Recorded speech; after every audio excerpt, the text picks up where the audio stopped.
Burleson, who will a special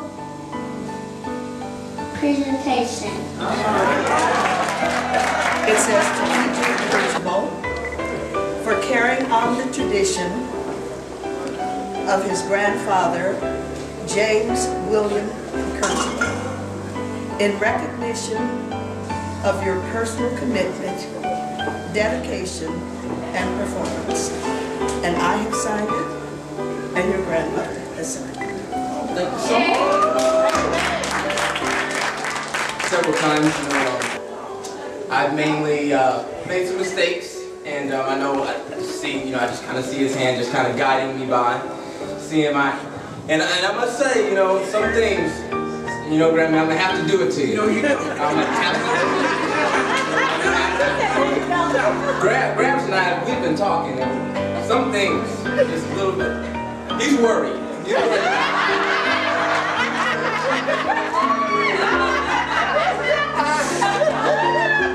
I'm just saying. It's raining. The thunder might come.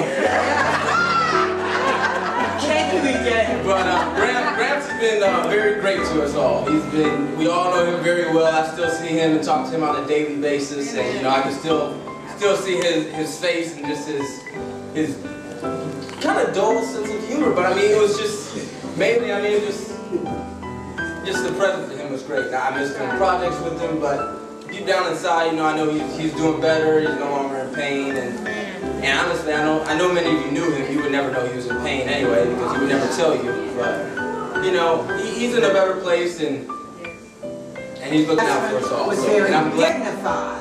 He conducted himself in all situations. He was in management.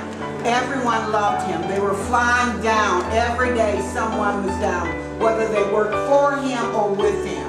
And I would just say, just because someone's in...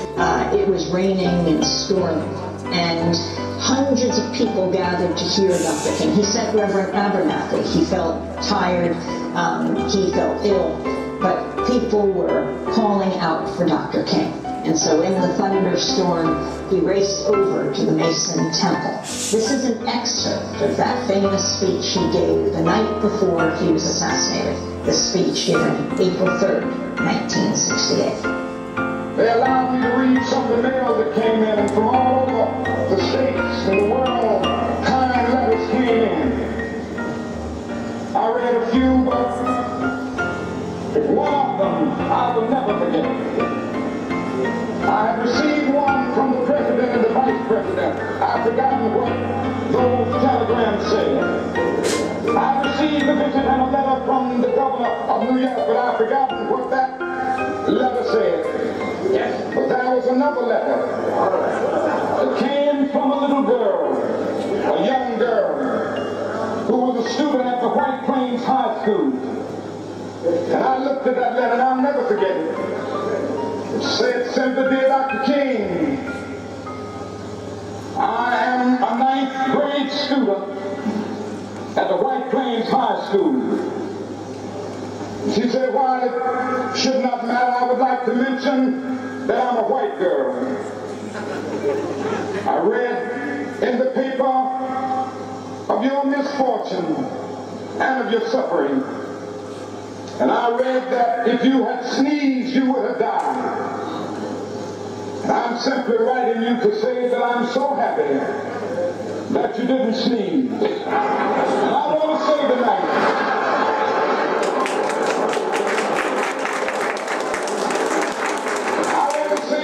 that I too am happy that I didn't sneeze, because if I had sneezed, I wouldn't have been around here in 1960 when students all over the South started sitting in at lunch hours.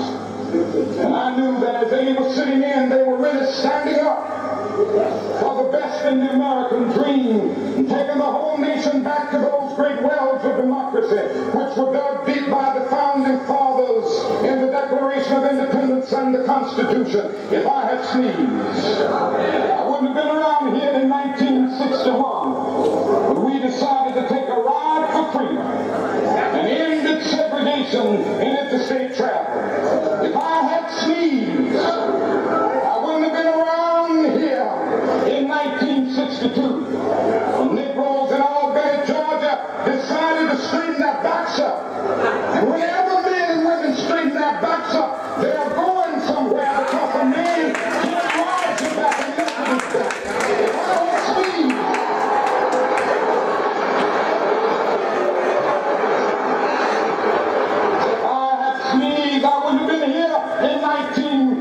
to free. The black people of Birmingham, Alabama aroused the conscience of this nation and brought into being the Civil Rights Bill. If I had sneezed, I wouldn't have had a chance later that year in August to try to tell America about a dream that I had. If I had sneezed,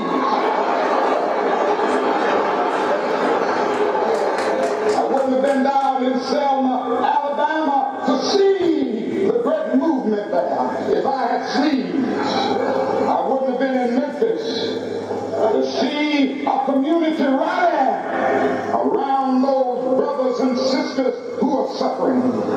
I'm so happy that I didn't sneeze. And they were telling me. Now it doesn't matter now.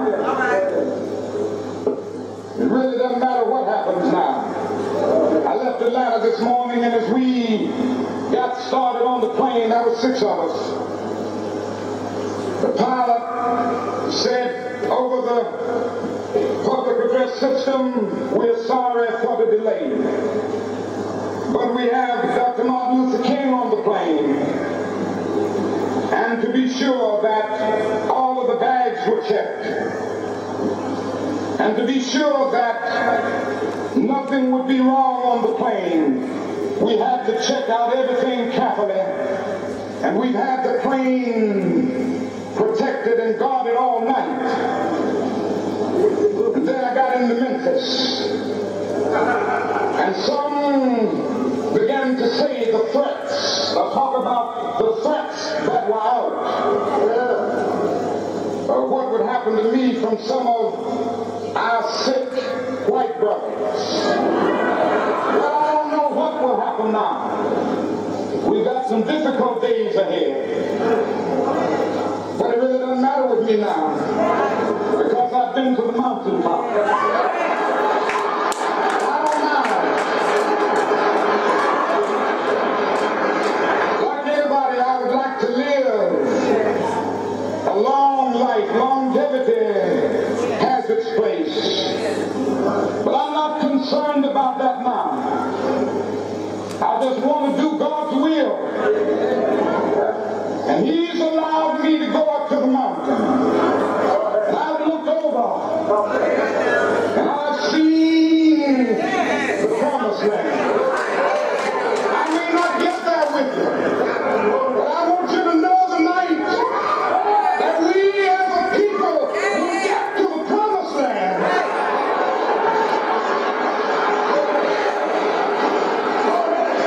So I'm happy tonight. I'm not worried about anything. I'm not fearing anything.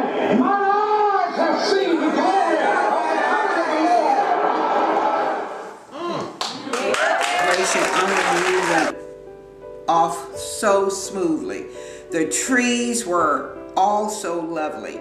Our videographer, he captured everything, so I know you would love that, because you didn't want people to come to you doing things halfway. So you'd be tremendously proud. And honey, the weather today is cold. Normally on a good day, I try to get out there to the cemetery to just feel the spirit of you, knowing that you're in a better place, that you're now in heaven with God, and that you're being comforted. And we so want to continue your legacy in the manner by which you would have us to do it. And EJ, oh, Jim, I don't know what all you said to EJ, but it was left abundantly clear that you trust his judgment. And when I was ordering the Christmas trees online, of course, you know, I didn't want to put lights on trees anymore, and of course, I wanted to do a little bit more than I've done previously, because for every tree that I brought in, you were trying to get out to the curb, so I don't have to walk through that again. But I have to say, EJ would call and say, Grammy, another tree? You know, Gramps would have the trees out there at the curb, and like you had said. But you would be so proud of EJ. He's handling your finances in the manner by which you would have it done. He is just doing over and above, and I know that you're looking down upon him and that you are immensely proud of him. But sweetheart, I miss you, and as you know, I talk to you every day. Some folks are tired of hearing me talk to you every day, but there is so much comfort that I continue the communication. And James, it occurred to me that I am part of you. So every time I communicate you, it is that part that still lives within me. And it just gives me so much comfort. I just feel my connection to this home. It just keeps me in the relationship that we have already had. I look at all that you accomplished, the island,